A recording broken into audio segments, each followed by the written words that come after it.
ನಮಸ್ಕಾರ ಮಹಾಜನಗಳೇ, ನಿಮಗೆಲ್ಲ ದೇವರ ಲೋಕ ಯೂಟ್ಯೂಬ್ ಚಾನಲ್ಗೆ ಸ್ವಾಗತ ಸುಸ್ವಾಗತ. ಇಂದು ನಿಮಗೆ ತಿಳಿಸಲು ಬಂದಿರುವ ಮಾಹಿತಿ ಏನೆಂದರೆ, ಸಂಕಷ್ಟಹರ ಚತುರ್ಥಿಯನ್ನು ಏಕೆ ಆಚರಿಸಬೇಕು ಮತ್ತು ಅದರಿಂದ ಆಗುವ ಒಳಿತನ್ನು ತಿಳಿದುಕೊಳ್ಳೋಣ.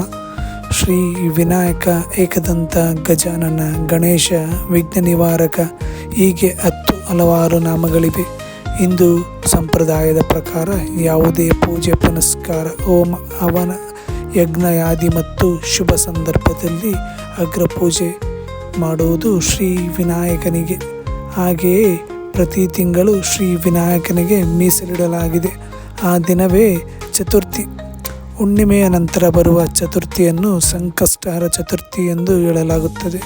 ಅಮಾವಾಸ್ಯೆಯ ನಂತರ ಬರುವ ಚತುರ್ಥಿಯನ್ನು ವಿನಾಯಕ ಚತುರ್ಥಿ ಎಂದು ಕರೆಯಲಾಗುತ್ತದೆ. ಸಂಕಷ್ಟಹರ ಎಂದರೆ ಸಂಸ್ಕೃತದಲ್ಲಿ ಕಷ್ಟದಲ್ಲಿ ಮುಕ್ತಿ ನೀಡುವ ಎಂದರ್ಥ. ಮಂಗಳವಾರದಂದು ಸಂಕಷ್ಟ ಚತುರ್ಥಿ ಬಂದರೆ ಆ ದಿನ ತುಂಬ ವಿಶೇಷವಾಗಿ ಅಂಗಾರಕರ ಹರ ಚತುರ್ಥಿ ಎಂದು ಆಚರಿಸಲಾಗುತ್ತದೆ.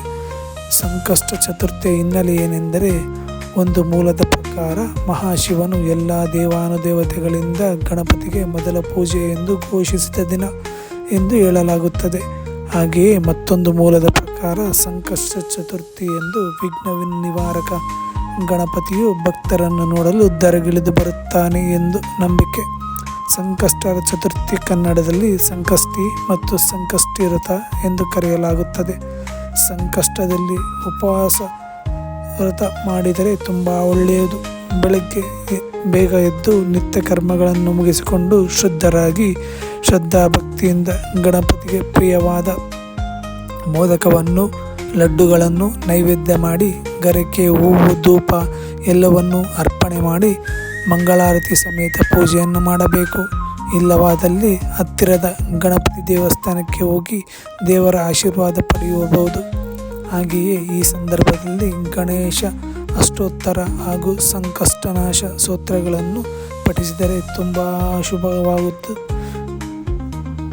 ಚಂದ್ರೋದಯದ ನಂತರ ಉಪವಾಸವನ್ನು ಮುರಿಯಬಹುದು. ಒಂದು ವೇಳೆ ಚಂದ್ರ ಏನಾದರೂ ಕಾಣಲಿಲ್ಲವೆಂದರೆ ಶಿವನ ತಲೆಯ ಮೇಲೆ ಇರುವ ಚಂದ್ರನನ್ನು ನೋಡಿ ಉಪವಾಸ ವ್ರತವನ್ನು ಸಂಪೂರ್ಣಗೊಳಿಸಬಹುದು. ಸಂಕಷ್ಟಹರ ಉಪವಾಸ ವ್ರತವನ್ನು ಕಟ್ಟುನಿಟ್ಟಾಗಿ ಮಾಡಿದ್ದಲ್ಲಿ ನಿಮ್ಮೆಲ್ಲ ಸಂಕಷ್ಟಗಳು ಪರಿಹಾರವಾಗಿ ನಿಮ್ಮ ಜೀವನ ಸುಖಮಯವಾಗಿರುತ್ತದೆ.